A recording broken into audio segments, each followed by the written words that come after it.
Welcome to Mad Media. This is Tony, and I'm with Grimvera today, and we wanted to discuss the sort of fractured nature of the white existence right now.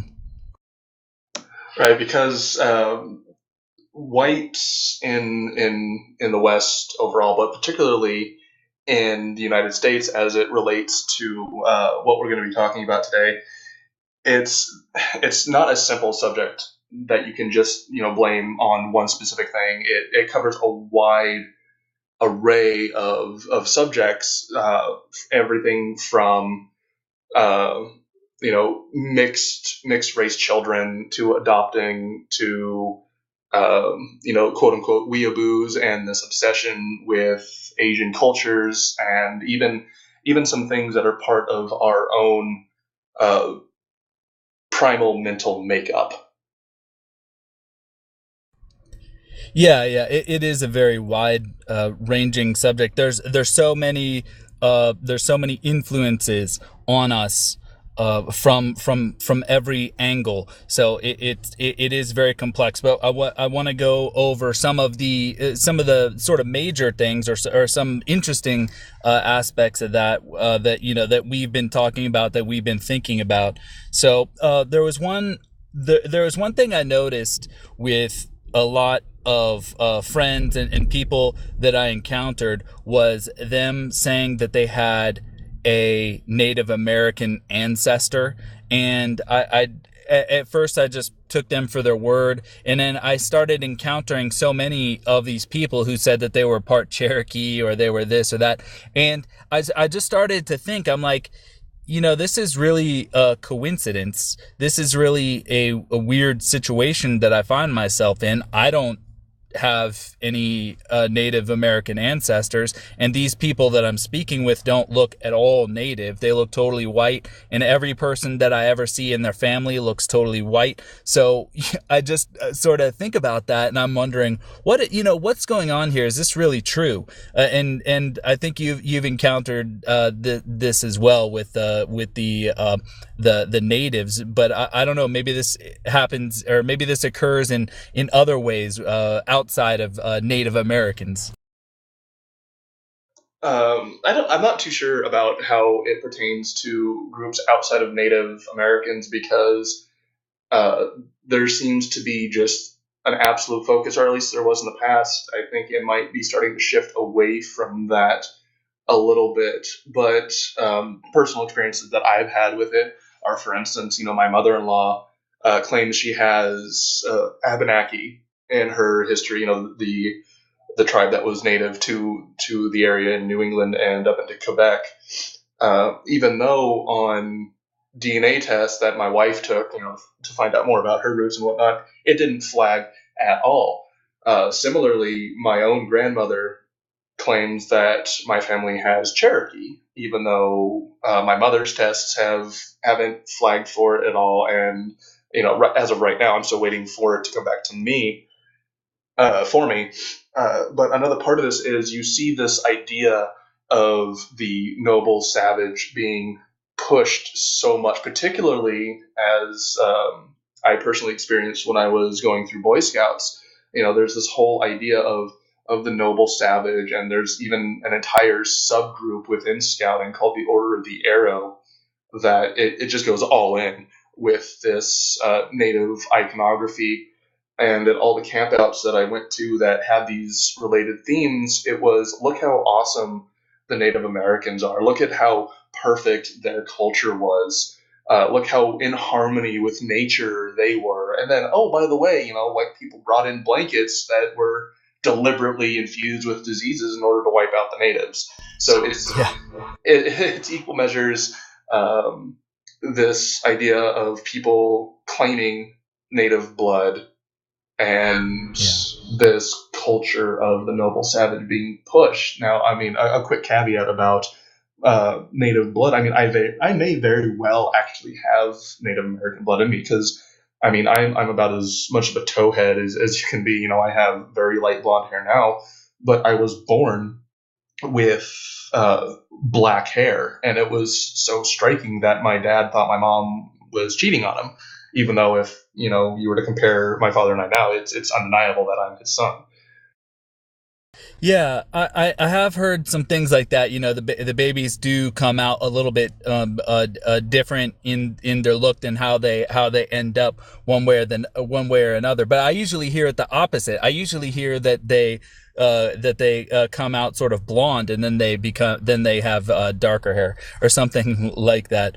But the thing that I wanted to see was with those scouts, were they being pushed to sort of emulate the natives in the way that they dressed? Were they asked to learn their language or anything like that?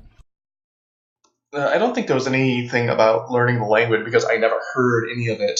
As it relates to the Order of the Arrow that I mentioned specifically, I was offered to join that because they have very strict entry requirement. It's kind of like I don't want to say special forces, but a very special specific branch in scouting where they do more advanced things that the rest of the organization doesn't do, and they do have this heavy Native American theme, and they would put on a lot of these shows at campfires, with native dances, with all of the colorful regalia and everything. Oh, like they had the kids like dancing around like the rain dance, like you might imagine. Well, yeah, the older boys that were part of the Order of the Arrow, and had the faculties to be able to learn these dances a bit easier and perform them, and some of them included things like jumping over the fire and whatnot.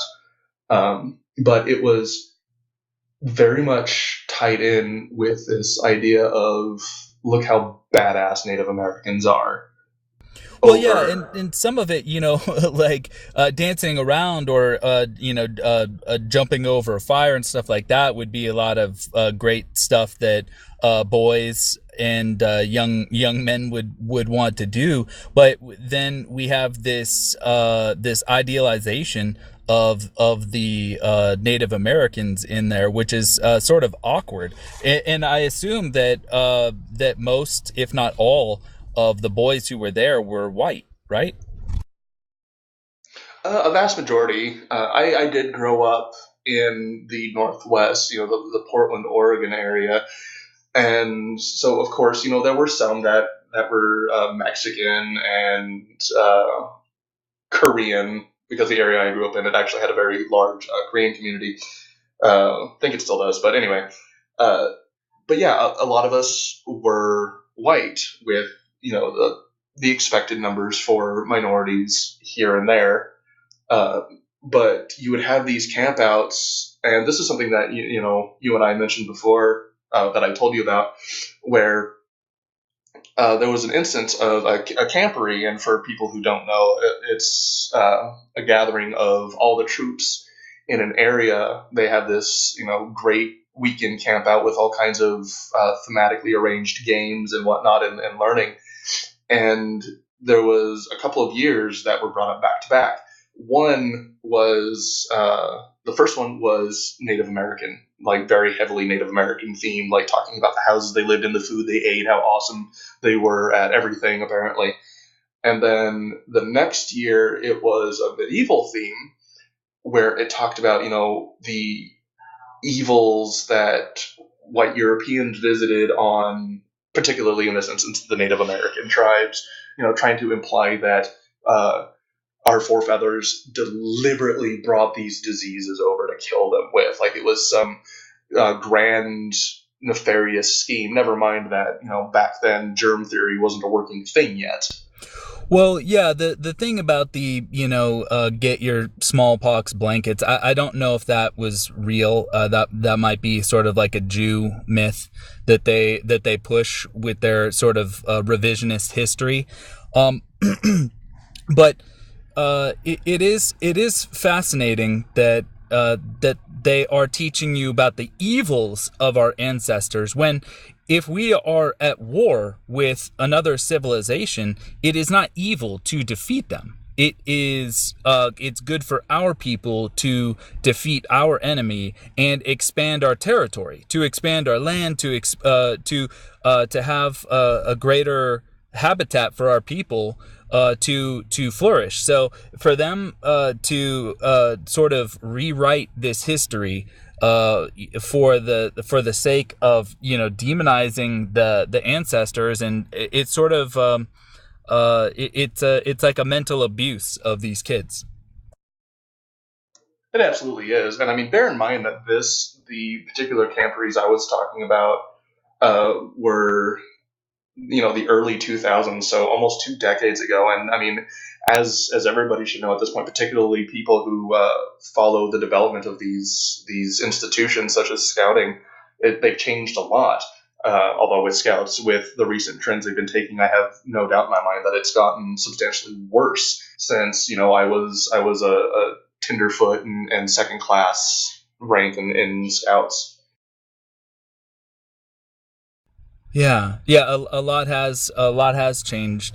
And another part of this, with the identifying with the other groups that are around, is we have this sort of we have this phenomenon in the U.S. of people race mixing, but then that child, that product of the race mixing is almost always identifying with their darker half. So whether they are a European and an Indian, they identify with the Indian. Whether they are a European and black, they identify with the black. If it's mixed between white and Hispanic, they identify with Hispanic. And you can even kind of see this with the people in their Italian sort of thing. Being a quarter Italian myself, I heard a lot of other people sort of identify that way. But if you really ask them, they may not really be that much Italian. But being a darker peoples, I think people will a lot of times more strongly identify with the Italians, especially if they're like the Southern Italians.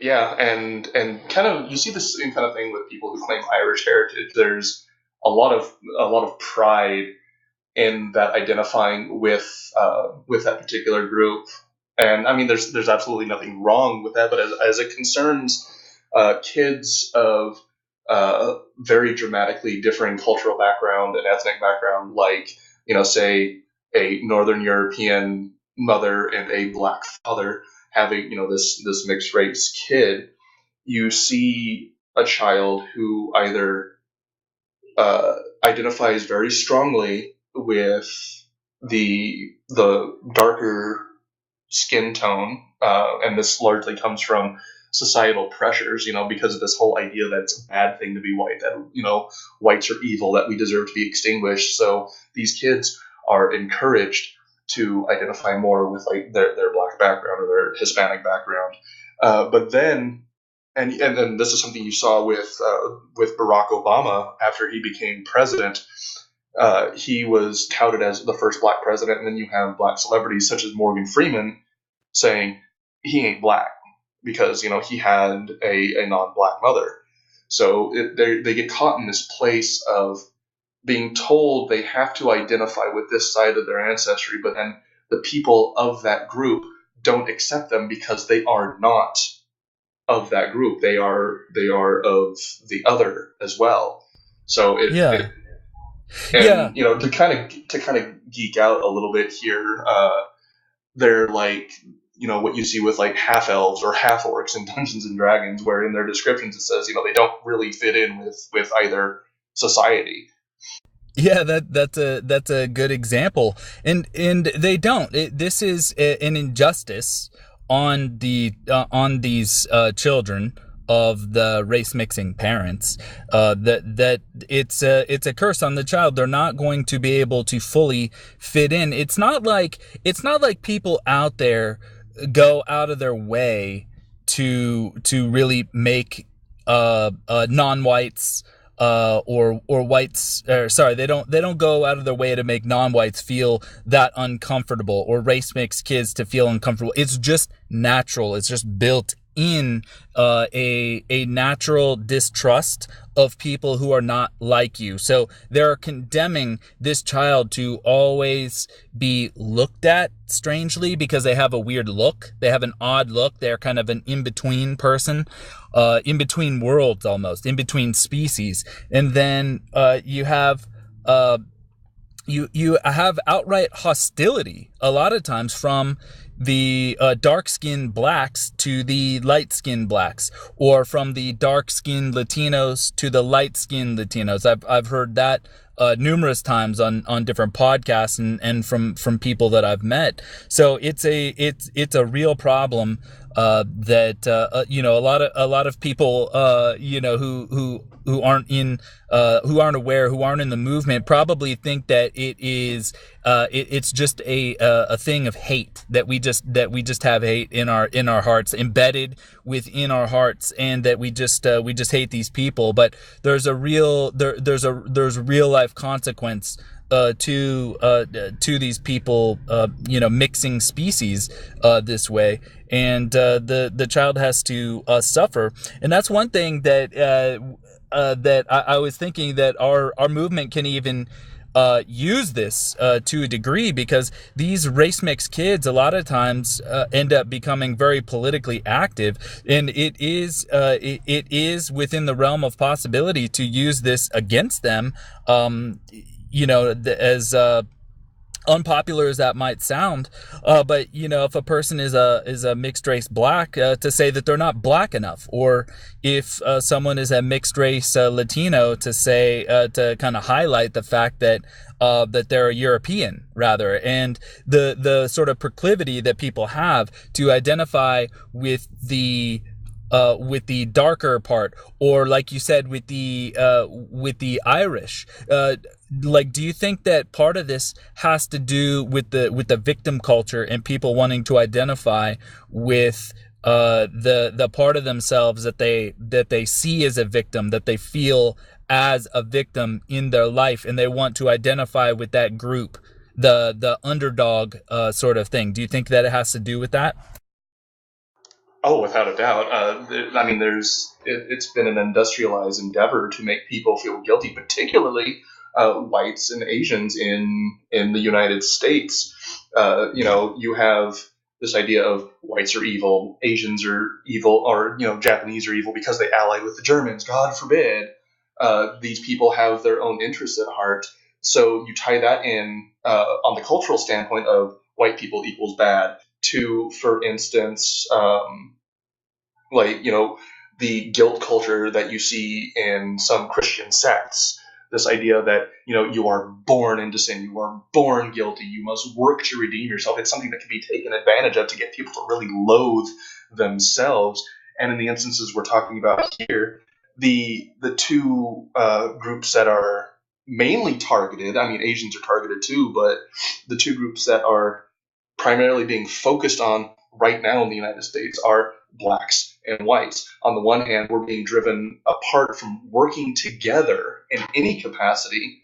This isn't even counting through breeding together, but working together for our own different interests. How can we scratch each other's backs to make sure that our groups survive, while at the same time being told that we have to interbreed together and create these kids that have no strong cultural or ethnic roots as a result of this mixed parentage.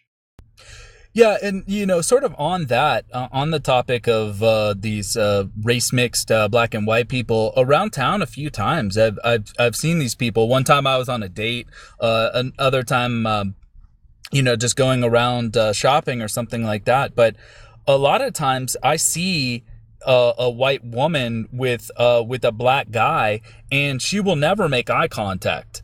A lot of times she seems to be kind of just out with him, just kind of looking at the ground, maybe hoping not to be looked down upon. So it might be that a lot of times these women get into this situation with a non-white man, and then they end up kind of secretly regretting it and feeling ashamed of it, because no proud person walks around with their head down like that. And it's just sort of a pattern that I've seen. I'm over here in Salt Lake City, for those who are wondering.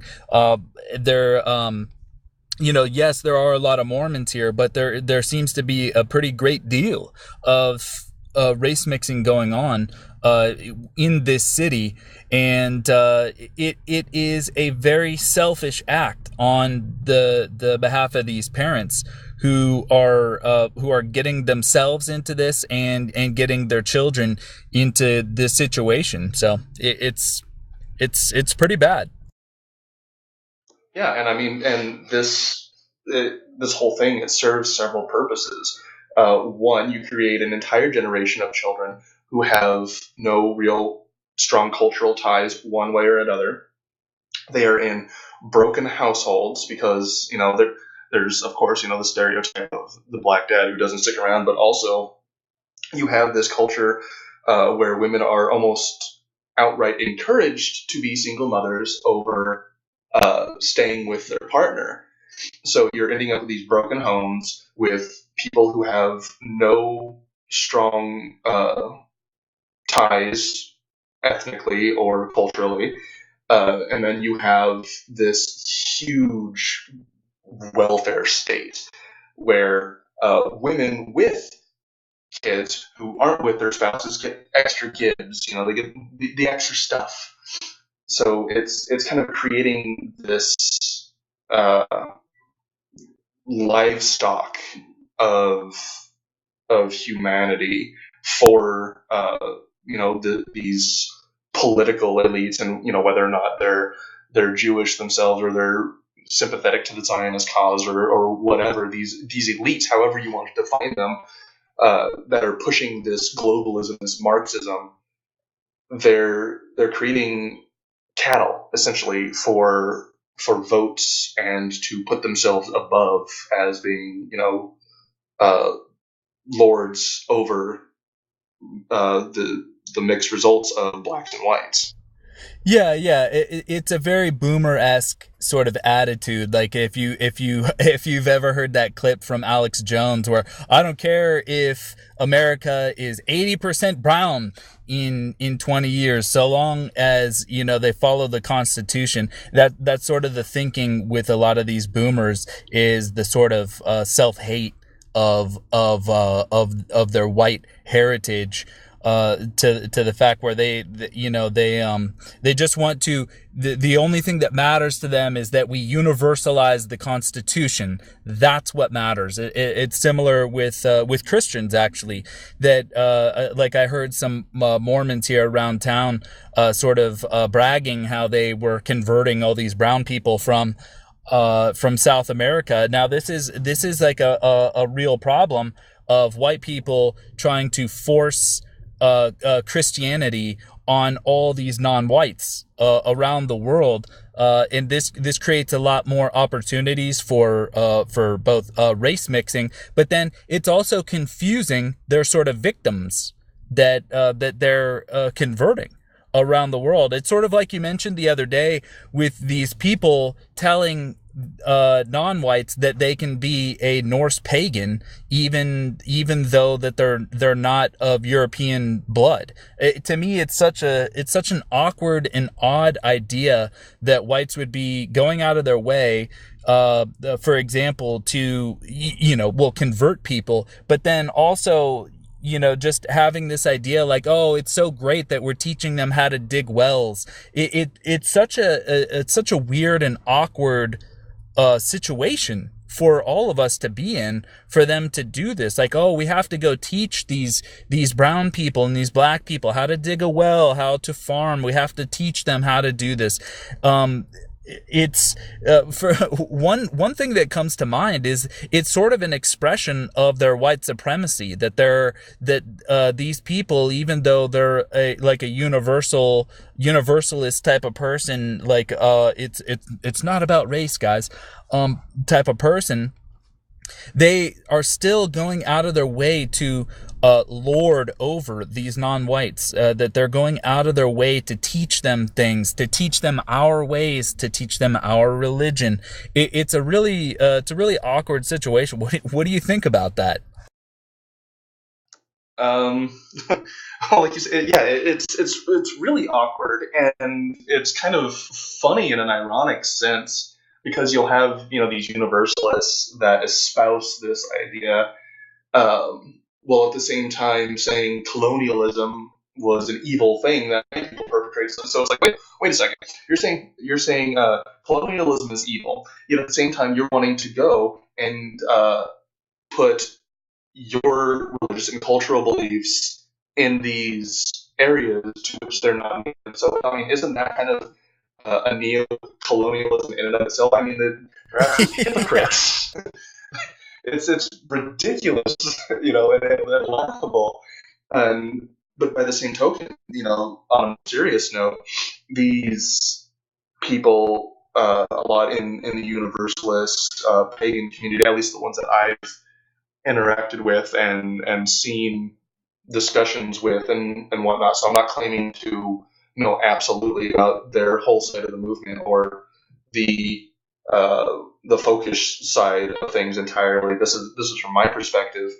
I've seen sentiments from the Universalists that say, Germanic paganism, North paganism, European paganism in general can survive without white people. And this also goes to the boomer mentality of, well, I don't care what color their skin is, so long as they uphold our values. And this is something you see with Ben Shapiro, by the way. He's a younger guy, and he says he doesn't care what groups are coming in so long as they uphold the Constitution. What they fail to realize, whether deliberately or not, is that these concepts of ethics and culture and religious beliefs are very intricately tied with race. I mean, even Yeah. Christianity, which is a Semitic religion, has been fundamentally altered in such a way by European cultures over the centuries, where, for instance, Catholicism is a very European thing. So it's I don't know, it's kind of a difficult thing to wrap your mind around if you really start getting into the weeds, because these are all things that are tied to ethnicity, and then you have something like Christianity, which comes out of the Middle East, coming in. But I think at this point, it has been so altered by European um, methods of thought that it is a European, especially Catholicism and Protestantism are very European things, even though Christianity is Semitic in origin. Anyway, Yeah. that's a huge digression, but going back to the words of like Alex Jones and Ben Shapiro and these other big names in conservative or alt right thought, or whatever, however you want to categorize it, that say, well, it doesn't matter so long as they uphold the values. It's like, well, it does matter because the ethnic background they come from has a different set of values than we do. Their values are alien to our values, and we can't just assume that they will uphold our values. If anything, they will be more likely to want to bring in their values and tell us to change for them, as you actually are seeing now in Europe and in the United States. Yeah, yeah, exactly. And like you said, knowingly or unwittingly, they're doing this, but in the end, the result is the same. And one thing that it might sound sort of repetitive through the timeline of the show, but I want to highlight the extreme sort of narcissism of this position. So a key factor in narcissism is that that person seeks to replicate their own personality into other people, usually whoever doesn't have power. The way this shows up is that they're trying to force their child to act a certain way that's unnatural for the child. They're trying to replicate their personality into the mind of the child. And this is what I see with with these sort of civic nationalists, is that like they said, they just, the only thing that they care about is that these non-whites adopt the same attitudes and tones that these white civic nationalists have, and they're not taking into account that these non-whites or mixed race people have their own mode of being that is genetic, that comes from their ancestors. And it is it's really an awkward situation that they're forcing these people to be something that they're not, that they're putting these pressures onto people that they can never conform to, even though they try. The non-whites, they do a lot of times try to assimilate, which is sort of the goal of these boomer civic nationalists, to get everyone to assimilate. Now, you and I, we definitely don't want them to assimilate.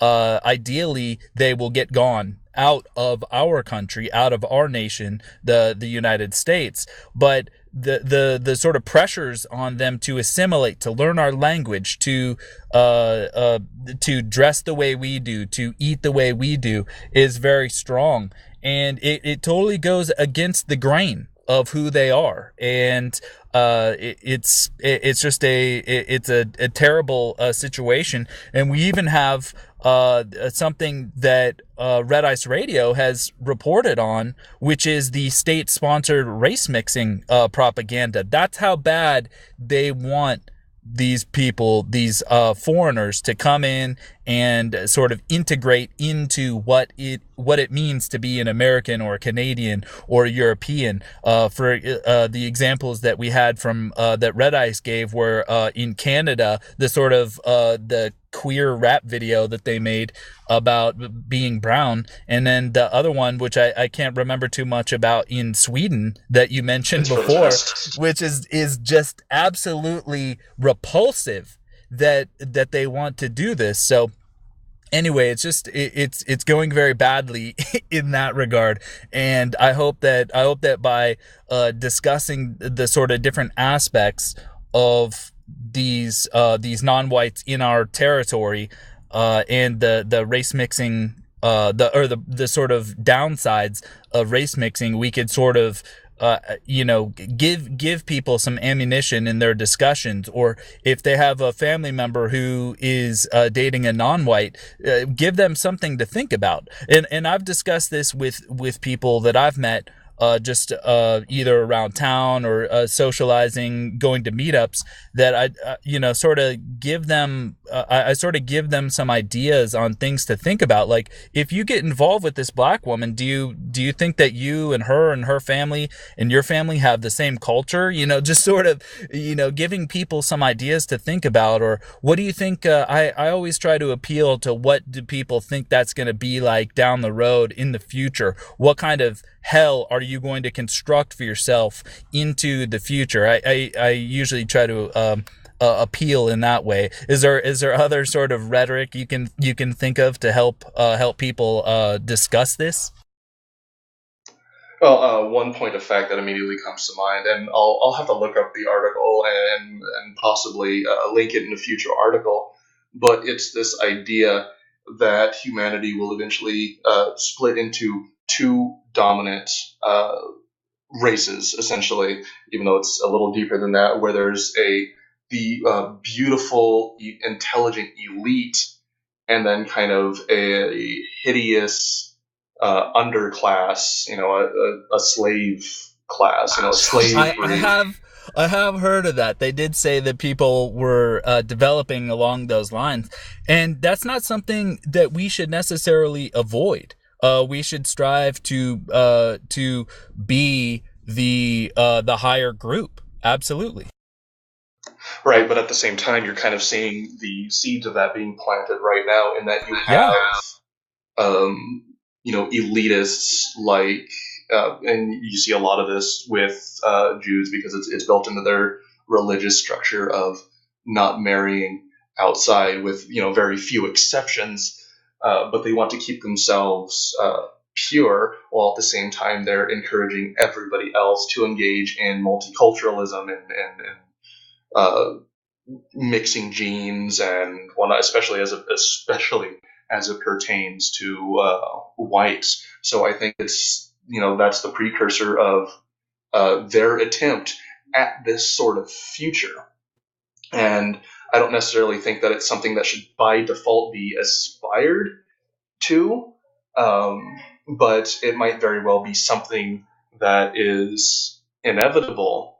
Yeah, like it just happens because of the sort of natural quality of people, or that they decide not to race mix and therefore just kind of stay at the level of the ancestors, Yeah, and I mean the Jewish scheme of this aside, let's set up the hypothetical of a future in which there are distinct white ethno-states, Asian ethno-states, black ethno-states, etc., etc. Yeah. This would likely come about via a system not unlike corporate competition, in which the different states will be trying to outdo each other, trying to find ways to get a leg up above their competition, and you'll end up with attempts at transcendence, attempts at just obliterating the competing group that's nearby, kind of like you used to see with the warring kingdoms in Europe, or even in China. The whole romance of the Three Kingdoms. So I mean, I think it's something that's ultimately an inevitability. However, I think the means by which we reach that inevitability are what's important. Do we want what's going on to where there will be Jewish Zionist supremacy over everybody else who's kind of been muddied together to this point to where they can't trace back even one generation because of broken families, much less an entire rich tree of history and culture? Yeah, and by the way, I just wanted to add that if you're Jew, you can't marry outside of the Jewish community unless the person you're marrying is the child of a billionaire or the president. So I just wanted to sort of add that in there for Ivanka. But that's an interesting thing that you brought up with the sort of possible future universe that you just opened up with the sort of the corporate competition dystopia there of them sort of like channeling their energies towards wiping out other corporate groups and stuff like that. Now, corporatism is extremely strong, and it's not it's not totally alien to our people. The sort of the Dutch East India Company and that sort of thing it was called a company, or it's called it's like a corporation, it's a corporate entity. However, it was a nation in all respects. It had territory, it had property, it had trading posts around different places, and that even that behavior itself of going and conquering these non-whites and enslaving these non-whites was contributing to the race mixing. So it's a real tough issue to get past. This sort of there doesn't seem to be very much preference to this corporate domination. Well, I mean, I mainly just drew that parallel because the corporate structure seems to be the latest manifestation of something I think is inherent to humanity as a whole, particularly in developed countries. And what inspired this train of thought was a video I watched by Black Pigeon Speaks about Japanese corporate culture and how they have merged their feudalistic society with this corporate society. So I think it's this instance of we are very hierarchical creatures. It's been in our blood as long as we can trace it back, and probably even further. And so you see with the corporate hierarchy, the CEOs, and then the cabinet, or whatever they want to call it, and then down to the mailroom clerk. It's kind of this hierarchy, and I don't think that's something we'll ever step away from, which is why I brought it up as a potential future instance of kind of not so much ethno states as they relate to like ancient city as they relate to ancient city states, but kind of ethno corporate, where the ultimate product of the ethnocorp is the superiority of its inherent citizens and workers. Yeah, I mean, that's an extremely interesting avenue to go down, and I want to kind of use that as a way to segue into the Japanese, their sort of use of marketing, and sort of the corporate marketing as we have it now. And then I also wanted to find out uh, what it was you were talking about the Japanese being business savvy and very serious about their business. That's what I wanted to get into next. What did you mean by that? Well, if you look at the Japanese sense of propriety, and this is something it's easy to find examples of. I mean, they even make fun of it themselves. They kind of take jabs at their own corporate culture themselves. But they take this idea of feudalistic hierarchy and levels of respect and how you portray your respect, and they apply it to this corporate structure, and it shows in the products they put out. I mean, it's this strict organizational structure um, toward respecting this hierarchy that allows them this marketing savvy, because they don't focus on uh, well, what if so and so has this idea and their superior's idea isn't as good? You don't have any of that. I mean, that's a terrible example, but it's the best I can come up with at the moment. Um, they focus more on what the output is, because the output is what benefits their group, and in this instance, it's their corporation. How does, for instance, Nintendo company, how has Pokemon benefited Nintendo? It's focusing on the final output of what this corporate culture puts out, rather than all the other things that businesses in the West muddle around with.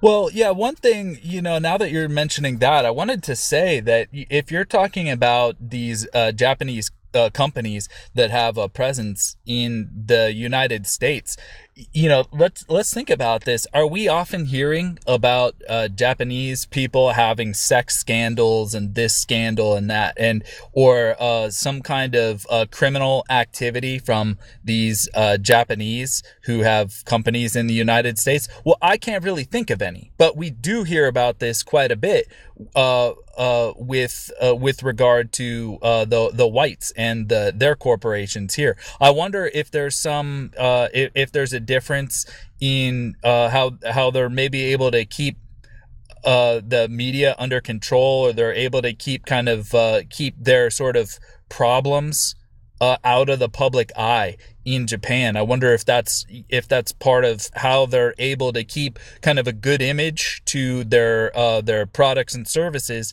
rather than like what we have here is so many of these groups adopt some kind of gay leftist agenda, and they're pushing like the homosexual agenda or the non-white agenda in order to kind of signal. I don't really see this from Japanese. I don't really see that from them. Do you think that there's something to what I was talking about with them trying to kind of keep a good image to the public?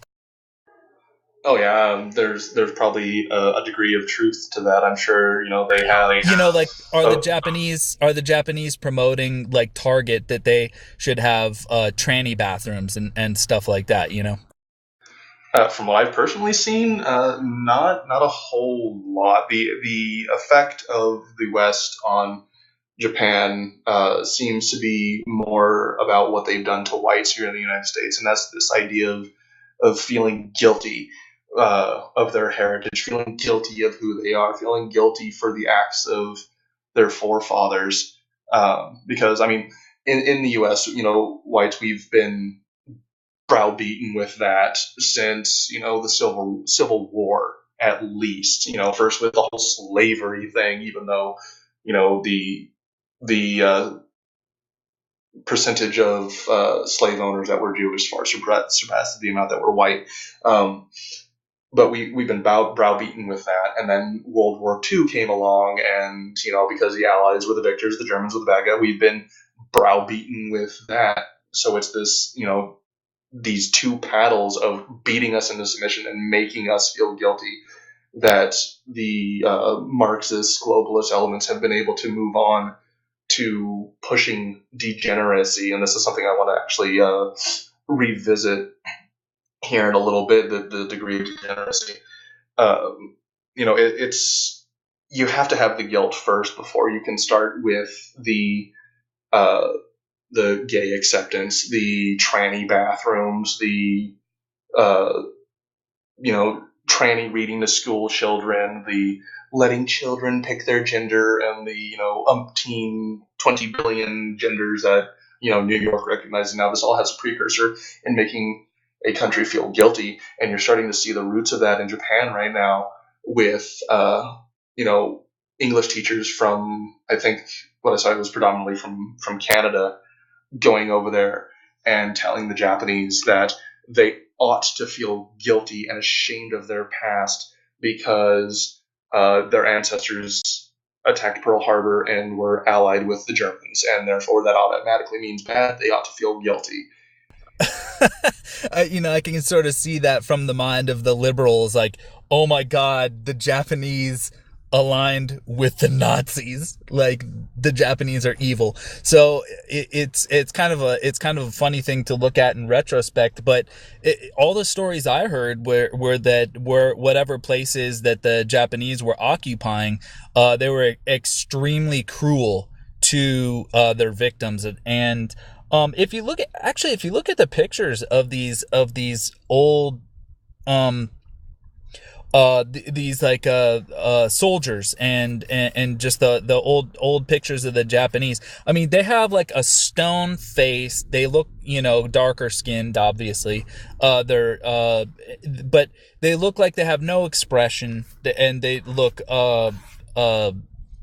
almost frightened. And if you contrast that, if you look at the sort of European soldiers, like the pilots and the soldiers, they're all goofing around, having a good time. It's a weird contrast with between us and them. The sort of blank faced expression you see with a lot of Asians. It to me, it's a little off putting, but for them it's probably just normal, or maybe to them that looks happy. Who knows?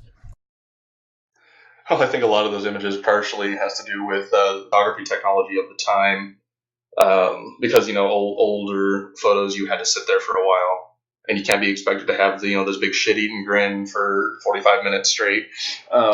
Yeah. But Yeah.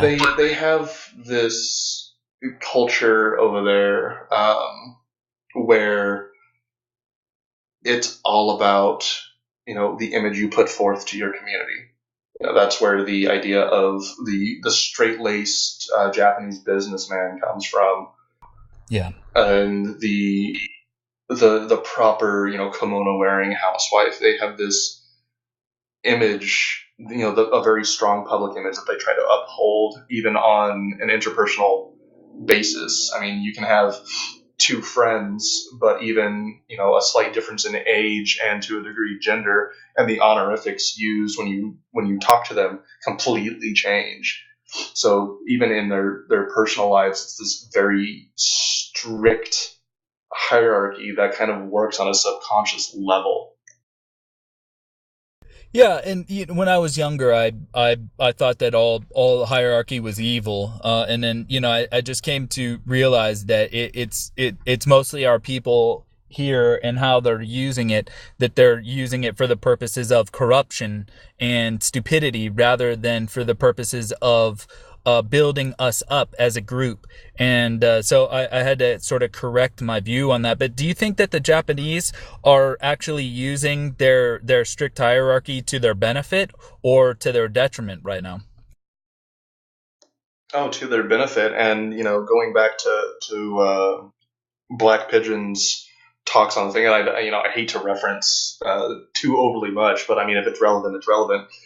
Uh, Japan is in this position to where their economic growth isn't the most remarkable thing in the world, but their position on the world stage, politically, um, economically, culturally, and even geographically, is setting them up to be the premier Asian superpower.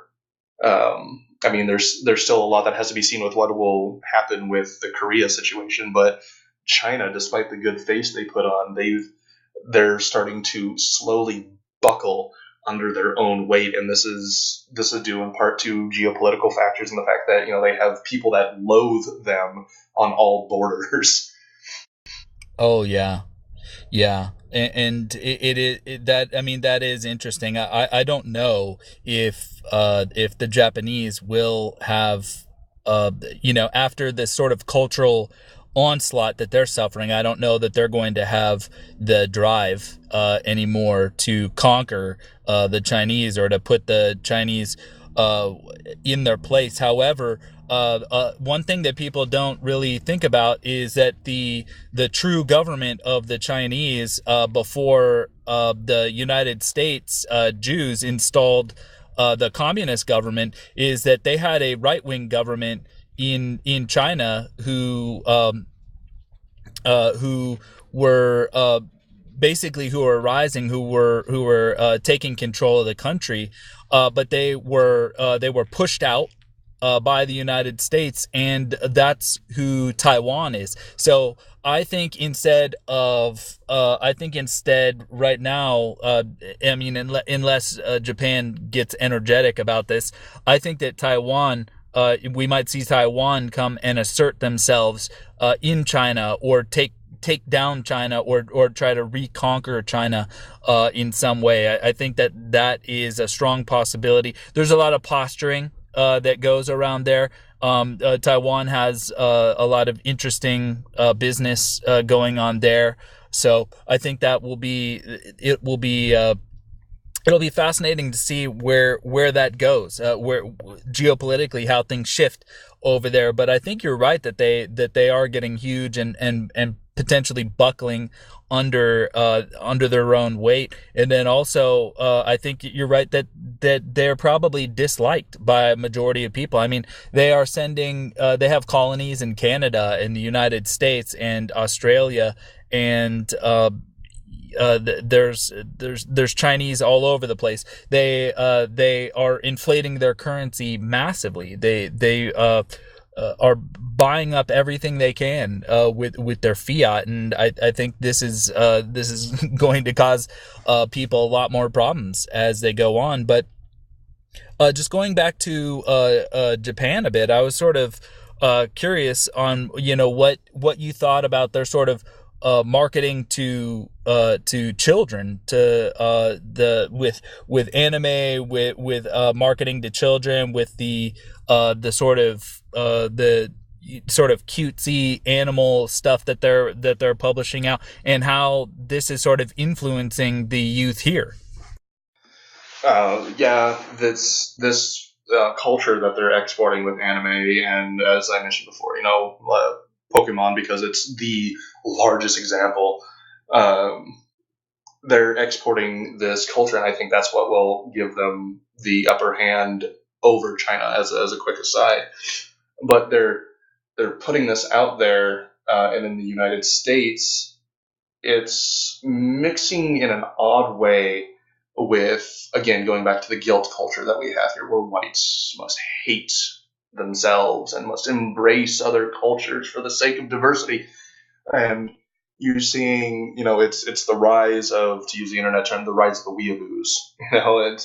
And for those who somehow don't know what a weeaboo is, it's somebody who is so heavily invested in this over the top anime culture that oftentimes it seems like they've completely lost touch with reality. You're seeing, yeah, you're seeing this rise up, and in Japan, this is having the interesting effect of whites, particularly blonde haired, blue eyed, showing up in their advertising. Because there's an interesting thing with Japanese ideals of beauty, and this comes from my observations as well as exchange students that I've talked to, that their ideas of beauty are uh, lighter skin, fairer features, to a degree, traits that are very quintessentially European, particularly with the pale skin. In fact, they consider the women of the Akita prefecture to be the most beautiful because the women in that prefecture historically are where you get the idea of the alabaster skinned Japanese woman. So you're seeing this interesting thing with Japan where the culture that they have and their ideas of beauty are creating kind of an inroad for Europeans, I guess you can say, into their culture, and that you're seeing them in advertising, based on this idea of going back to the whole idea of sex sells, which I'm going to touch on more in a little bit. Well, there was something about that. I've seen this a lot. I've seen like the if you look for videos about like the Japanese commercials, they have a lot of Western people on there. I didn't really make the connection that they were looking for like the blonde haired, blue eyed people, but that could be that they are looking for that aesthetic for those people to shill for their products. And another thing I wanted to mention is I wonder if people might be mistaking this sort of fixation that the Asians have on presenting as like a blonde hair, blue eyed white. I wonder if they're mistaking that as that Asians have like an affection towards white people, because I definitely don't think that that's true. I think that we are either irrelevant to them or sort of a novelty, if that makes sense. I don't think that they have any sort of capacity to think of us as like a companion or friend or sort of uh, uh, like a person who can fit in with them. I think they see us sort of like like anyone would see any sort of character in a movie or a show. Like it's sort of like a neat, sort of interesting looking person who's different from us. What do you think in those in that regard? Well, I think the assumed admiration runs about as deep as the typical overly enthusiastic anime fan, wanting to be Japanese. There's the exotic novelty of it, but once you really start digging into it, it doesn't really go much deeper than that. However, with the Japanese, they do seem to really enjoy Western ideas, and they incorporate that a lot into their modern culture, and it manifests itself as what a lot of people in the West see as this laughable attempt at emulating Western culture while completely missing the mark, when really what they're doing is they're taking something that they like and they see as workable and adjusting it to fit into their own unique culture. You see it with the idea of Christmas, for example, and I mean whatever your thoughts may be on the shallowness of Christmas, they take it to a whole new level. But they also use it as a way to instill what they see as fundamentally Japanese aspects, and those include things like time with family, giving to family, helping other people, a lot of the same things that Western culture hoists up. So I mean, I think it's kind of a two-way play in our interactions with them. Yeah, yeah. So you're saying that they culturally appropriated Christmas? Oh, I hate that term so much. Because cultures interact, it's going to happen. I mean, getting all pissy about it, is to a degree. So I mean, there is a little more legitimate concerns with the idea, but I mean, on its surface, the idea of cultural appropriation is silly because like their idea of Christmas isn't the traditional Christian Jesus's birthday. It's more about the familial connections and the community connections and their sense of homogeny, ironically enough, given that it's a very foreign holiday for them. Yeah, I like, this is just my interpretation. I don't have any proof, but I think that they see it as a great novelty and a spectacle. I don't think that they have any sort of connection to it, like you might see with our people. But I wanted to kind of go into the like I think that the cultural appropriation is sort of an important thing to think about, because if we're talking about the fractured state of the white existence, having no boundaries and sort of letting in all these hostile foreign interests and hostile foreign ideas is actually harming us, because we're actually culturally appropriating too much of their stuff, and they could be culturally appropriating too much of ours as well, and not even the right things. Like coming up with a new spectacle for your people to have is very shallow, and it is very costly at the same time. But this phenomenon that we have of very white young people adopting the persona of a Japanese person is very weird. It's a very strange thing, and I think it's a testament to the marketing of these media companies who put out the anime, who are basically causing people with a very weak sense of self and a very weak sense of identity to adopt a foreign identity. Now, not all of that is bad. For example, there are some shows that they put out that are from Japan, where they talk about the connection that a person has and the responsibilities that a person has from their family to the clan, to the tribe, and to the nation, and they go through the scales of these different interactions. So I don't want to say it's wholly bad what they're introducing to us, but as far as white people thinking that they can role play a Japanese person, I think that part is probably not good. And I don't think that these young white people are ever going to be truly accepted by the Japanese or whatever Asian country they end up being in. They might have people who are fond of them. They might have people who are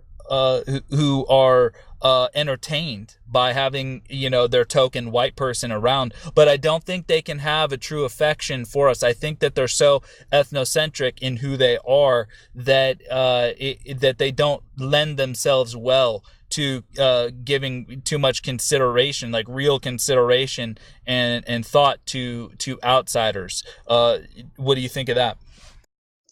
Well, that mentality is something that any culture that has a sense of homogeny and a sense of self ought to have. It's okay to have people from other lands around so long as they don't stick around, and that's definitely true in Japan. I mean, I've had a lot of friends in the past who went over there and came back and have said that while they definitely felt welcome and were well accommodated, no matter how long they were there, they were treated as if they were a temporary guest because you will never be Japanese if you aren't born into it, just as you will never be uh, black even if you're born into it, much to Sean King's dismay. Um, Yeah. it's this thing that any healthy, homogenous society ought to have, and I personally don't fault the Japanese at all for having this outlook, and I find it kind in a way ironic that these hardcore weeaboos that indulge themselves in this cultural put out by Japan so much, when if you look at the core of a lot of what the cultural output is, it's borrowed from Western culture. I mean, I can think of several animes that I had seen in the past that directly take from Northern European mythology or British culture or whatever else. So a lot of their cultural output is European culture through a modern Japanese lens, and I think that might be a way to kind of reach out to these people that are so invested in Japanese culture as a kind of a way to bring them back. Yeah, there might be some positive things that they can draw from what they've seen and what they've heard, and apply it to sort of our ethnicity in a way that benefits us. Because if we're losing people who are trying to be Japanese, or they're trying to be something that they're not, that's not going to be good for us in the end. If we can sort of help channel those people to use that energy that they have, for example, like the orderliness of the Japanese, or the wanting to have a good appearance to the public, that would be good for us to have. But the dressing up as an anime character regularly, or having action figures in one's room and stuff like that, that's, I think we should get away from that. We should not encourage that sort of thing. But if there is something good that we can learn from the Japanese, I'm for it. But I would just caution whoever is listening, that I don't believe at all that the Asians are really going to have any kind of affection, genuine affection for us, and that they will pretty much see us as a novelty, and also as a utility, the same way that the Jews do.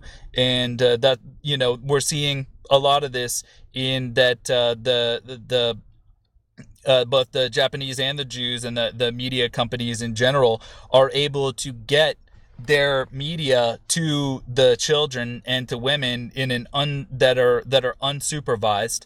They may not have a man in the house. If you had a man in the house who had a strong identity himself, he would not want to encourage his kid to become a weeb.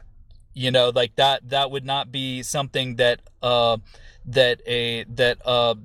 father with a strong, like, white European identity would want to do. He would not want to encourage his kids to role play as a Japanese person. That would be sort of an alien idea. But these companies, they are getting access to these children who are unsupervised by the parent, and it is possible that they're putting more and more sexually explicit content into those shows, under the guise that it's for the Japanese, that they're trying to boost the Japanese birth rate, which I have no interest in. I don't care whether the Japanese breed or they don't breed, so long as they don't become a problem for us on a large scale.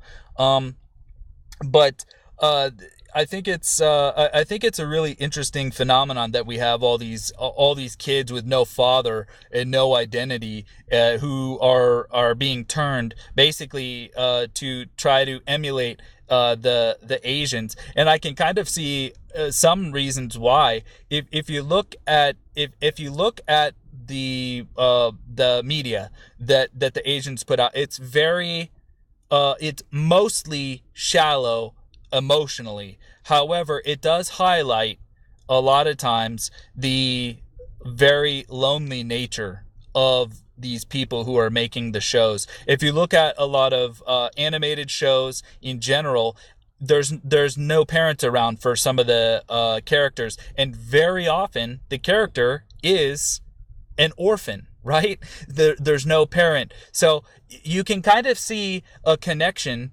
between the people putting out this media, who are drawing, who are coming up with the shows, and their audience. There's a connection there, that these are people who did not have a strong connection with their parents, or there was no parents, or the parents are just aloof, they're not involved. And so there's this opportunity for these companies to come in and put out this media that is attractive to the kids. It has a lot of cute characters, cute characters, cute animals, and it's very it just appeals to the most childish aspects of us. And then we could kind of see that the weebs and other similar phenomenon, that these people are sort of delaying their childhood and accumulating various artifacts that have to do with the media that they're consuming. And it's a really strange way that people are becoming fractured here in the U.S. I don't know to what degree this happens in Europe, but I would assume to some degree. And I have heard of also very many black kids becoming involved in that as well. So it's a huge thing and a huge market. It's very lucrative. Oh, absolutely. It's very, very, very lucrative. But yeah, you're absolutely right. I mean, as you were mentioning it, I was thinking back to back when I was a bit of a weeb myself. All these shows where either the protagonist is an orphan, or more commonly from animes, their parents are absent for one reason or another, and most of the time it's they're on a business trip in Hawaii or some such, and they're typically either left to their own devices with an allowance every month to kind of do away with the semantics of how they pay to live on their own, or they're moved in with a relative, and in a lot of cases, it's an uncle who has an attractive daughter, so the hot cousin thing. And this is just another interesting thing that we'll try to get to. That becomes a bit of a romantic interest for the protagonist. So it's like this idea of a broken family and interesting relationships that you see coming from a lot of these animes.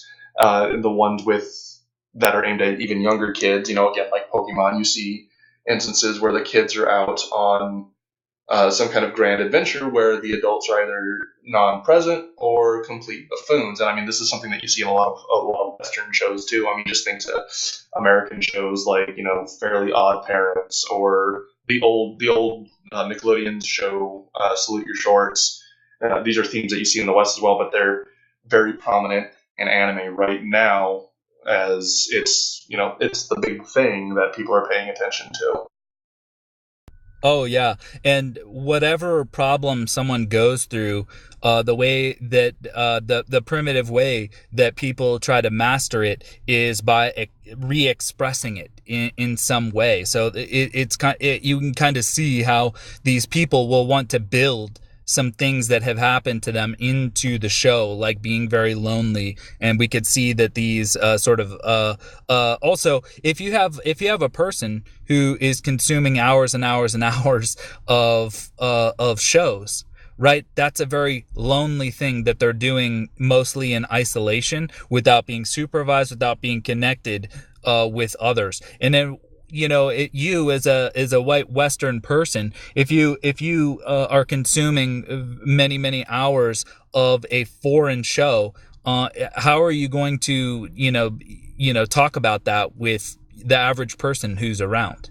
It's going to be very difficult, and I think that ends up sort of with the further fracturing. And yes, they do kind of congregate into these conventions and other sort of groups and meetups, but it's a very self-alienating thing to do, to try to emulate a foreigner, especially when we have such a rich history and culture of our own, with one of the greatest languages ever invented, with only with just over 20 characters that anyone can learn, with the language that is internationally recognized and practiced, that everyone wants to learn.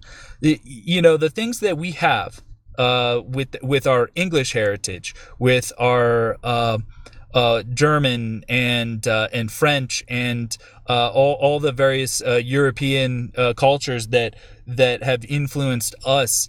What we have is so great and so wonderful for those who can see it, who can see the great things that we have, the heritage and the wealth that our ancestors accumulated here, that some people are hell-bent on destroying.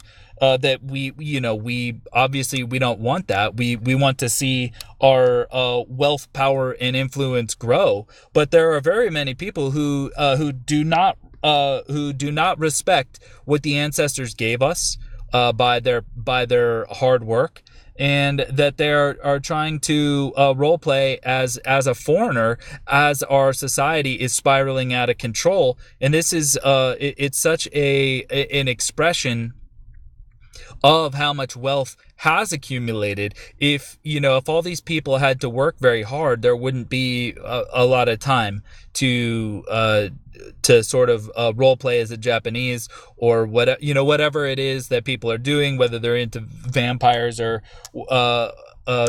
being a furry or anything. It's such an expression of the decadence that we have. And like Richard Spencer says, this isn't even the kind of decadence that you can respect. It's not even the kind of decadence that you would be impressed by, like as if it were like orgies, or if you had a very extravagant looking dresses and parties and things of that nature. We have people role playing Asians.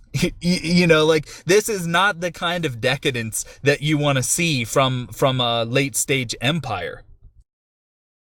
No, it's not. And it's interesting, look at what they are trying to role play. They're trying to role play a society that still has a very strong family structure, very tight communal structure. I mean, crime rates in Japan, they exist, but they're really low. So you have these people that are trying to emulate this culture, but they're getting it through this distorted lens of anime. And so they're trying to emulate something that only half exists. Because you see, little cultural marks about family and whatnot in anime every now and again, and particularly Shinto and Buddhist ideas. But the idea, the traditional values that are inherent to Japanese culture, just as they used to be inherent to Western culture, is something that these people are unintentionally aspiring to.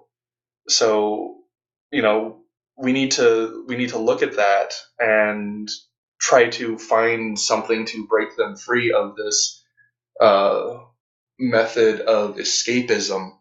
Just like you have people who get involved heavily in video games or in tabletop games or in other TV shows that aren't necessarily Japanese. There's always this form of escape. You see, young kids that get lost in the world of Minecraft, or oddly enough to me, the whole Five Nights at Freddy's thing. It's this escapism, but at least with these people, we can try to identify our own culture that is being used to tell these fantastical anime stories, and be like, that's sourced from your ancestors. That this is the source of it. This is, I guarantee, this is a lot. Give this a read, check this out, see what inspired what you enjoy so much in this fantasy. Yeah, and I wanted to add to that with the escapism. I could totally understand why people would want to escape.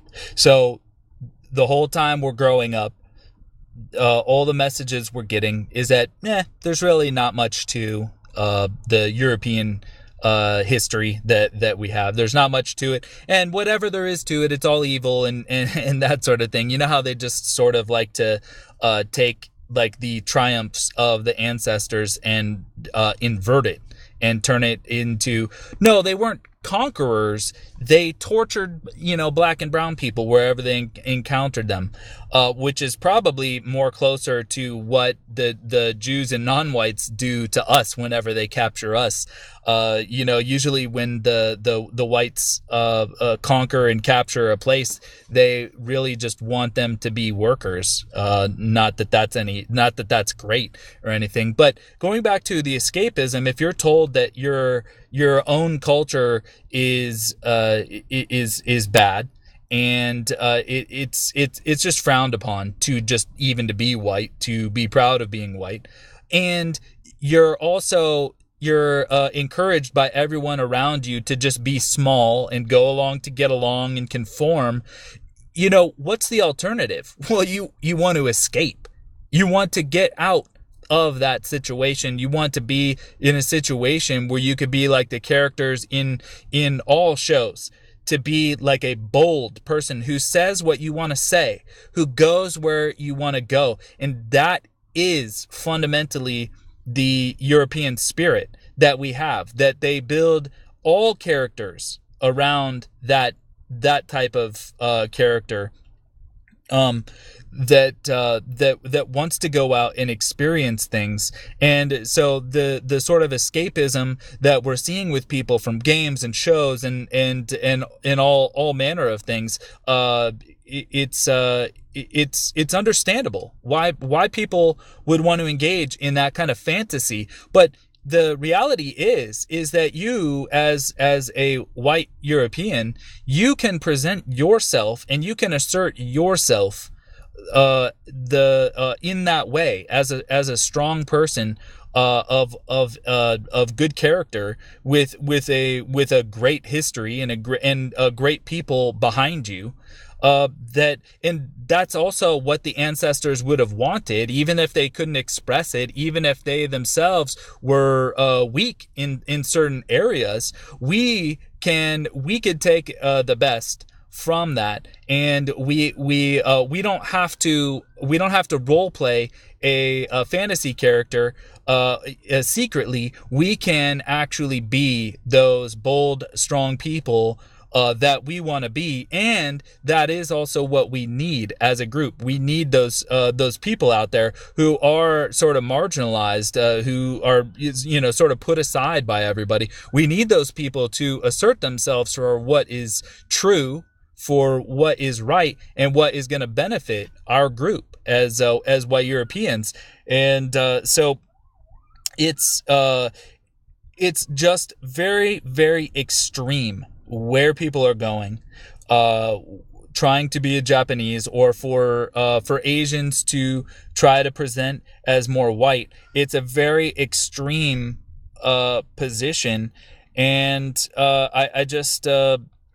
I hope that we're going to see the end of that. I hope that we, if people dig deeper into how the Asians are with one another, and if they dig into their history and the many, many times that they've killed each other off by the tens of millions, I think that they'll start to, they'll if they have the courage, if they look deep enough into who the Asians are, and they look at them in the face, and they look at their character, and the Asians' sort of relationship to the truth or lack thereof, I think that it might bring people back to us. It might say, give them sort of cause to say, yeah, you know what, I have learned a lot from the Asians, but I don't want to be like an Asian. There's, I want to be either more like myself, or there's, great people, great scholars and philosophers and spiritual people within our group that we can more closely emulate. Or if we are really that much of a genius, we could forge our own way here.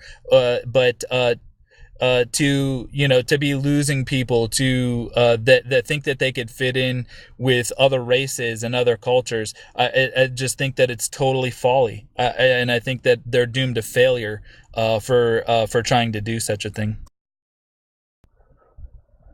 But yeah, you were mentioning previously that these Asians are trying to emulate Western women and dyeing their hair blonde and having contacts. It's just extremely awkward. Yeah, it's weird because if you look at the general idea of what's going on here, it's like a substantial and vice versa. Because you see a lot of Korean girls, you can find image searches of this of Korean girls who get plastic surgery to make their eyes wider. I mean, they still have that distinctive Asian almond shape, but they're not as squinty, I guess you could say. Uh, and you touched on how we need to go back to letting these kids who are getting into Asian culture look at their own European culture, their own ethnic culture. That's especially important because you look at the differences between acceptable sexual relations between different cultures, and in many Asian cultures, taking to bed, your first or second cousin is perfectly acceptable, whereas in the Western world, that's a huge no-no for very good reasons. And I'm going back to the instance of the anime that I brought up about how you'll see, male protagonist sent to live with her uncle who has a very attractive daughter, and that will lead into some kind of romance. Well, that doesn't fly with Western culture, and you have Hollywood degenerates and Washington scum uh, slowly picking away at the what little moral integrity our society has. First it was accepting gays and letting them into every aspect and letting them shove it down our throats, so to speak. It became, as Rush Limbaugh likes to call it, the gay mafia. And then it came about with transsexuals, and now we're starting to see things of higher ups going to levels of depravity that are just appetite destroyingly disgusting. With bestiality and the big pedophilia cult that you see being talked about on Gab as being exposed. Allowing for messages that incest is wincest, as 4chan used to say at one point in the past. I don't know if they still do. Mm-hmm. You're giving them this inroad to even deeper levels of depravity, and you're starting to see that with child psychologists coming out and saying, well, as a parent, you have to get your child's consent in order to change their diaper. So it's turning into this, you must get their consent. Well, how do you get consent from a toddler, for Pete's sake? It's a parent can just go, oh, I had their consent. And then you're seeing in Finland of a Muslim being excused for raping a 10-year-old girl because, oh, he's got a different culture, he didn't know. It's being excused and it's being allowed, and it's giving this inroad for uh, depravity, and our very children being put at risk because of the twisted, disgusting, perverted desires of these very often Jewish elites. Yeah, they are enforcing a complete lack of boundaries. Now, people have a hard enough time with boundaries within themselves. They have a hard enough time keeping hostile influences out. How many times have you heard from someone that they've got someone around them who's got all this kind of drama, and that they've got a person around them who is causing them this and that problem. They're kind of telling you about a story, like either someone that's close to them was just very drunk the night before, or like you go to work and someone is kind of telling you about some very weird situation that they gotten themselves into. Well, they don't have any standards, and they don't have any boundaries for how they're acting. And then also the society doesn't want you to have any capacity to protect the child and enforce boundaries for the child. And they they want these children to be vulnerable, and also women. They want women and children to be vulnerable so that they can be victimized by the elites. Now, the people are right most of the time that they are a victim, but they're wrong in the way that they are a victim. The way that they think they're a victim is different from how they actually are a victim.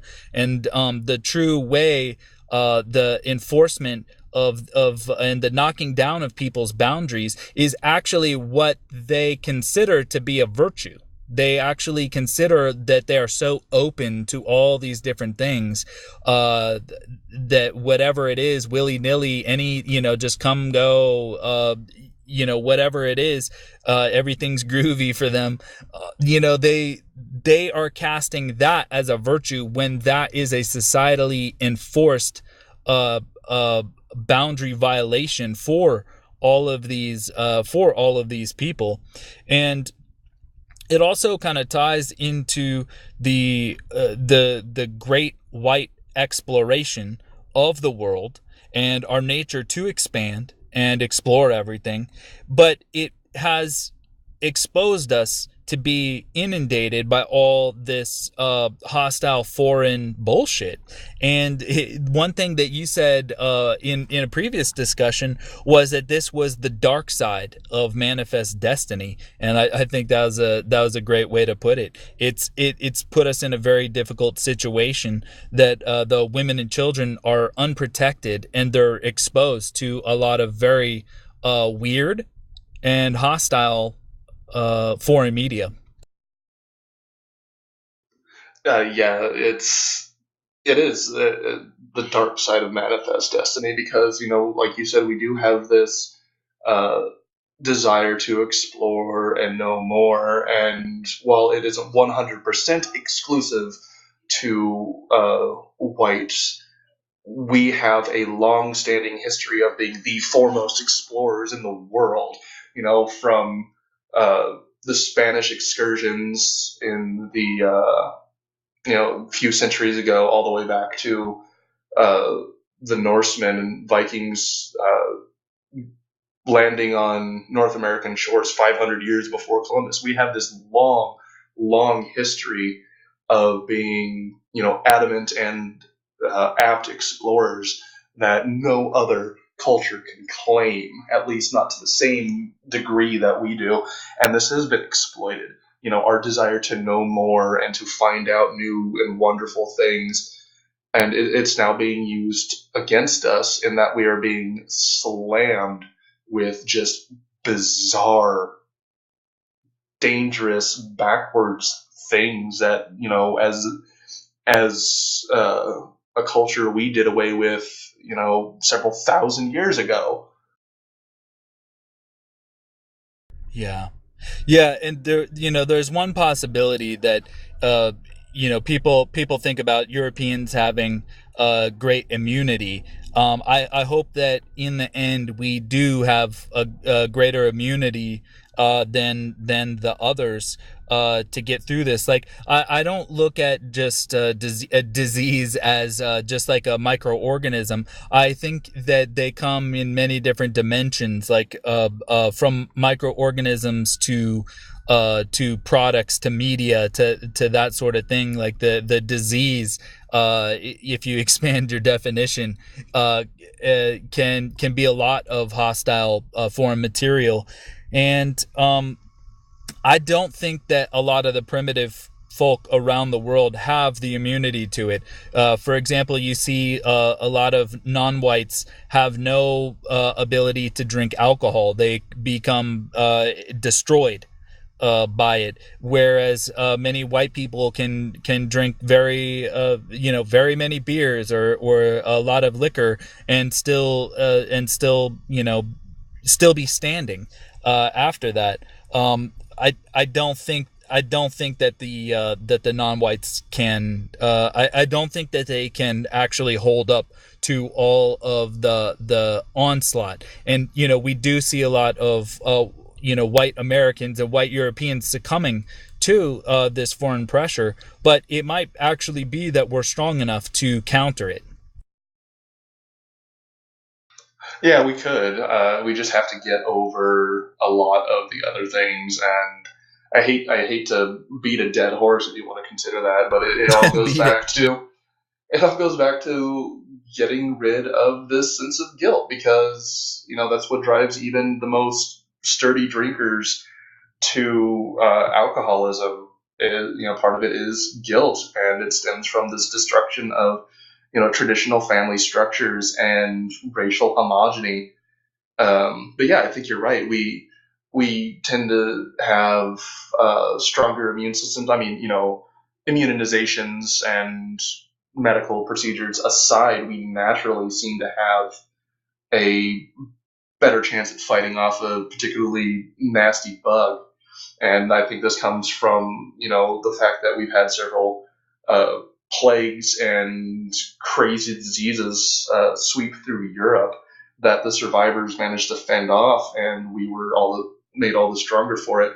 Things that you don't really see with other groups, like you don't see it with the Native Americans. You have the famous blanket story, how Europeans, yes, they put the pox in the blankets on purpose and gave them to the natives with the intent of wiping them, with the intent of genociding them. When Yeah. this is a time when germ theory wasn't even yet developed, and so I don't think it was so much a deliberate act as we had an immunity to all these diseases that we carried with us, and then we happened to interact with these natives and breathe it on them, and because they had never been exposed to it before, their bodies didn't know how to react to it. Well, absolutely. I mean, if you look at the stories with the natives, wherever they are, right, they end up, wanting to kind of hang around the whites. They want to drink alcohol, and that ends up being the downfall of a lot of them. If they can't buy it, then they'll want to steal it, and it will absolutely create conflict. You'll hear that with the natives in the U.S., and you also hear it with the natives that the Australians encountered down there. There are very many natives who wanted to work with us so that they could have the benefits of our civilization. Yet the story that a lot of people want to pitch, which I don't believe at all, is that Europeans, that they were just wicked and this and that. And when it comes to the guilt and the white guilt, I want to say it is totally invalid to have any guilt about what the ancestors did. When you have an inheritance, for example, if let's say that if you had like a wealthy aunt and she passed away and she left you her wealth and her estate, that you did nothing to earn it. All you were here to do, you were just alive. You happened to be the only person that was around. It's not something that you earned. And for the same thing goes for our white identity and our white heritage. We were born that way. We didn't. There's nothing that we did to earn it. And there's nothing for me or you or any of us to feel guilty about that the ancestors did. Whether you think that it's good, bad, right, wrong, evil, or even if you're not interested, it's not your fault, or it's not your success that if they had success. But what it does create is an opportunity. How are you going to use that heritage? How are you going to use the inheritance that you're given? Are you going to squander it? Or are you going to use it for your benefit? And that, I think, is a lot more interesting than feeling guilty about what the ancestors did, no matter how we feel about them. Yeah, and I mean, I think it's one reason that you have the whole idea of back in the late Iron Age and early medieval ages, the whole uh, X son of Y, son of the reciting their paternal lineage and probably in some instances with women their maternal lineage, because they were taking the success and renown of their progenitors to boost their own position, to take advantage of it, to increase their own position, to further their own success. And likewise, their children would do the same thing, and it would continue on in this upward spiral of each generation trying to one up the deeds of the one that came before. And a lot of that has been lost, and it goes back once again, to the destruction of the nuclear family, the mother, the father, the children. And instead you have this thing where you're not encouraged to explore your genealogy, and the idea of it takes a village to raise a child is being taken to this very literal extreme of free range parenting, where it's not just the parents, but it's also the aunts and the uncles and the grandparents and the minister and librarians and teachers and principals and administrators and onwards and onwards and onwards, to where the responsibility of being a parent is unloaded on everybody else, and that's doing a lot of damage to children because it's pandering to the broken home. It's pandering to holding up the ideal of the single mother because, she's raising her child without a father. Good for her. Never mind that, she has to get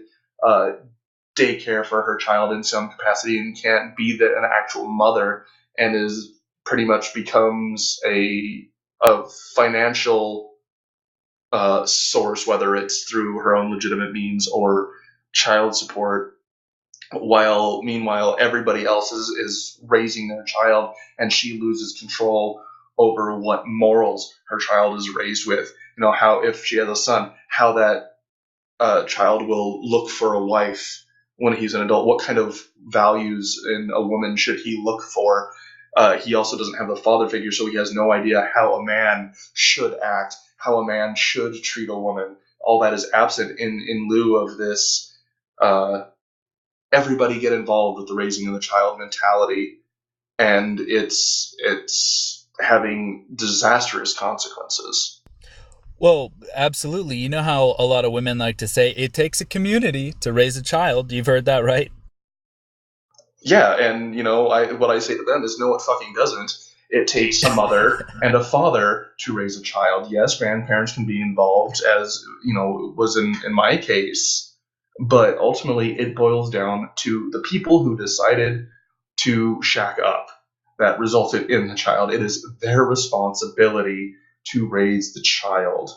And I know there's some situations in which the birth mother and birth father can't stay together, as in the circumstances with my son. I'm not going to go into that, but it's a situation to where he's not being raised by his birth mother because she is a toxic force. She is herself a result of where this open range parenting has led us, and it led to her being the most toxic thing imaginable to my son. And now he's being raised by a woman who isn't his birth mother, but is treating him as if he was her own son, because we do have, aside from that little whoopsie in my self-hating past, we have a nuclear family, and we are in control of what our children learn and what they grow up, the morals that they grow up with. And you just don't have that with the free range parenting model. You don't have that with it takes a community to raise the child mentality. It's the same idea as democracy on the national level. There's a complete absolvement of any personal responsibility for the results of an action. Oh, that's totally true, and I appreciate what you're saying there. And as we're wrapping up here on the show, I wanted to say, like, the purpose of discussing this is, we want to sort of inventory where we're at and sort of look at this situation, but I think the goal that a lot of people have is that we want to live at a much, much higher quality than how we have been living.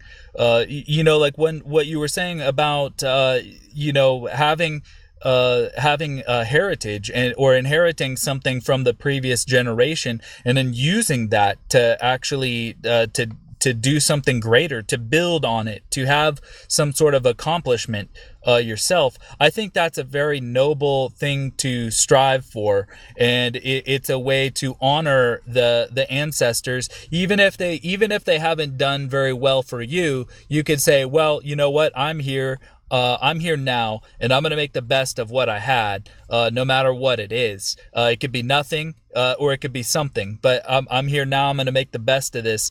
And, we don't want to, this time around, in this iteration of our family, I don't want it to be a single mother family. I don't want there to be children who are unprotected, who are exposed to a lot of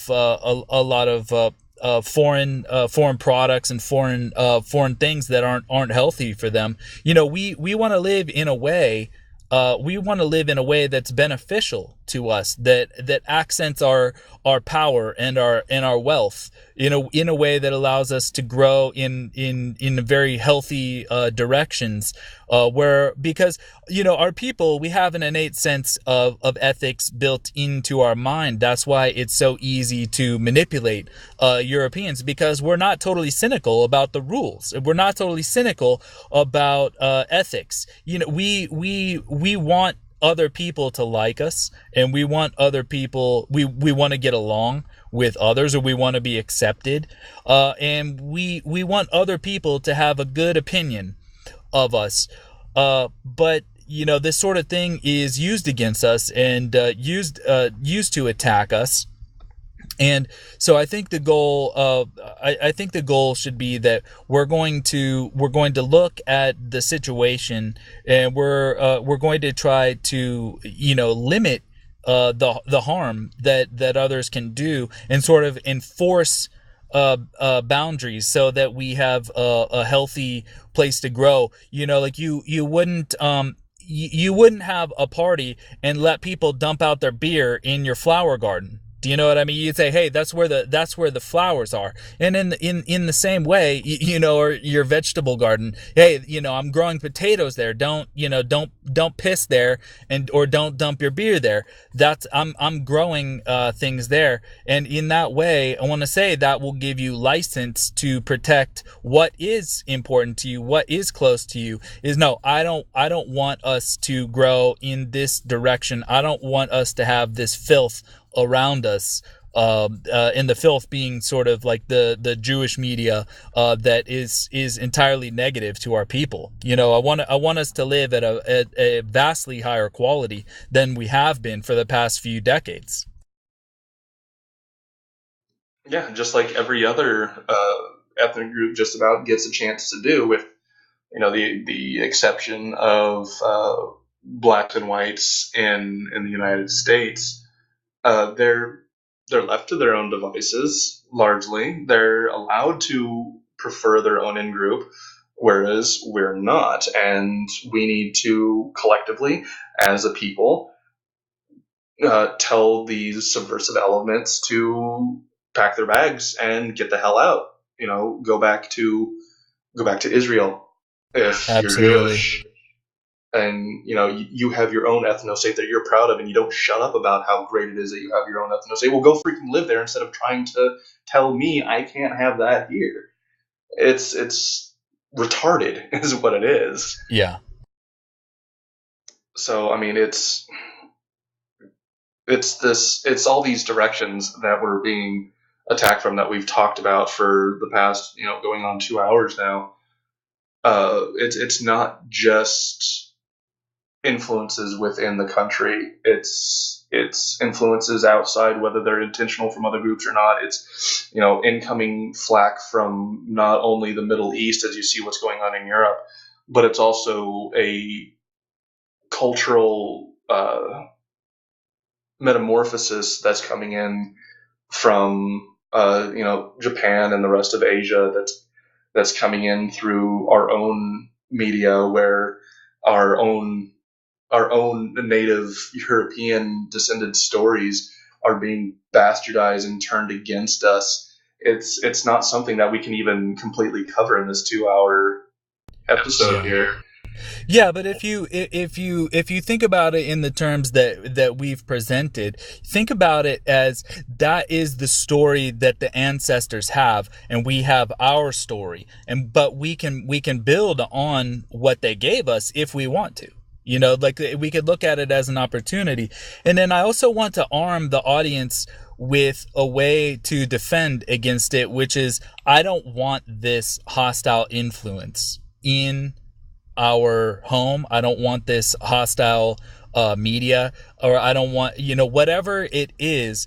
And you don't have to explain to everybody. It's not like they care about your explanation. They don't care about your reasons because they can't reason themselves. The only thing that you have to do is assert yourself, and people will see that you're strong enough. You're not somebody who's going to be messed with. You're not someone who's going to bend, and that you have integrity, and that they're not going to spend a lot of time trying to undermine you if you're not corruptible. So I just wanted to say that if there's anyone who's afraid to assert their needs or their preferences in this regard, that it is a must if you're going to live a good, healthy life. There's no possibility of deferring to others and being weak and allowing other people to corrupt you. That's not going to lead anywhere good, and it's not going to lead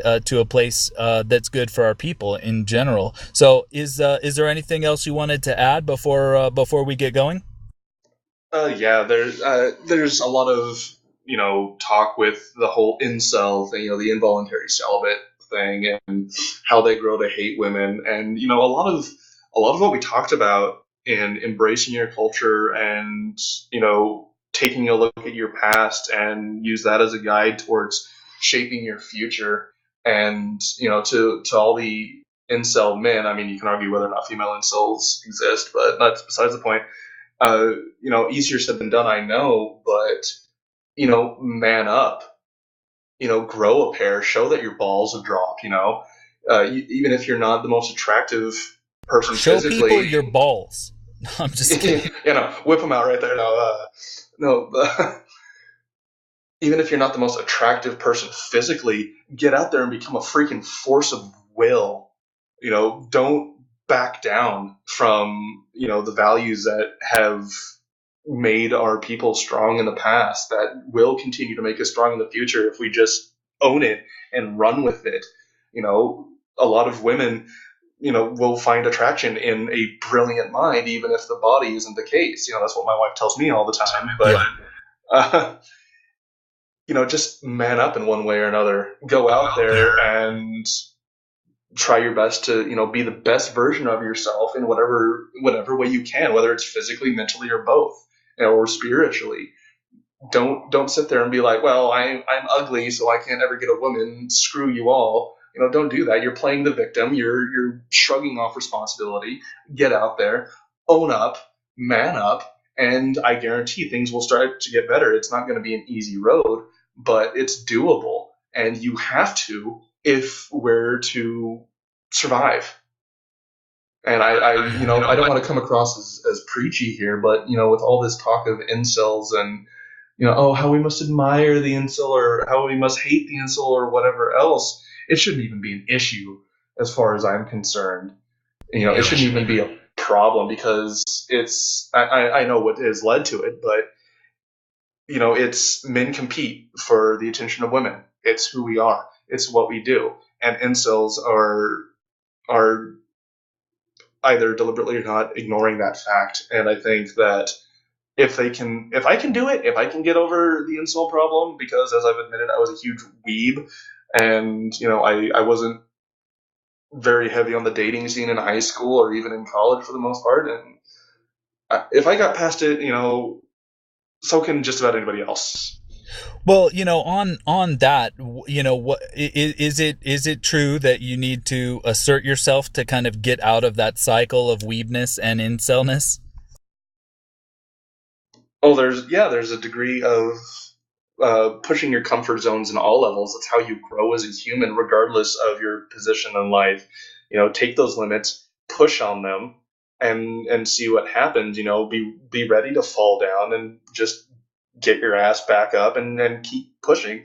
Your boundaries will grow, and you'll live a richer life because of it, whether it's financially or spiritually or whatever else. Yeah, I don't remember the ancestors asking permission to conquer the world, to travel the world, to go where they wanted to go, to do whatever that they wanted to do. I mean, for the most part, they acted within the guidelines of their own laws, of their own culture. But they would make grand proposals. And now we have people worried about a lot smaller things in their life. People are encouraged to be small, to be stuffed into a constrained box. And I don't know about you, but I'm not a contortionist. I don't have that kind of flexibility that I can be pushed into a box and feel comfortable that way. I just can't do it. Oh, neither am I. And I mean, I'm 6'5", so I can't even really fit into a box. But we have a history of progenitors that are Roman legionnaires or Celtic warriors or druids or Viking berserk. We have these strong, awesome cultures that we come from. And if we just ignore them and let them die, we are essentially committing suicide ourselves. It's important that we go out and embrace these things. And to draw from a modern example, Patrick Little, go out there and make yourself as big as you can. Don't be afraid to rustle feathers. Get out there and be, not flamboyant, because that conjures up the wrong image. Um, but be big, be bold, don't be afraid to speak up. And it's that thing that will save us. And I think you're starting to see that now with, especially, whether you like the guy or hate him, with the election of Trump. He was an outsider that came barreling into the establishment and has completely turned the political world on its head. And I think that has sparked a lot of people being able to wake up and get out there and be big. Amen to that, man. That's really wonderful. I was thinking about President Trump in this as well, and sort of the return of our people to our rightful status. That we are going to be as big as we can, in every way, and I would never apologize for a moment, for the grand uh, adventures that we go on, or the grand opportunities that we present to others. And there's no reason to. And the when people look back on us from the future, I'm always thinking of what would they say about us? What kind of story are they going to tell about us? Were they impressed? Did we make their lives easier in the future? Did we carve the path wider through the vines, through the brambles? Did we help the people, the young people in the future? Did we help them in some way, or did we make their lives harder? And I do not want it to be that we cursed them, that we made their lives harder, like the boomers have tried so strenuously to do to us, in them trying to bring down our culture, to divide us, to invite in all this hostility from the Jews, from the blacks and Latinos. I want the people in the future to look on us and say that we did them a solid, and that we helped them not to have all the same problems that we had. Do you know? Yeah, absolutely. Although I would amend that to say, it's either we make sure we leave our descendants something great, or we won't have descendants as it pertains to existence as white people. We will not have it. Yeah. Well, on that, I wanted to thank the listeners for catching this episode with me, Tony, and Grimvera for Mad Media. I really appreciate the time. Is there anything else you want to add?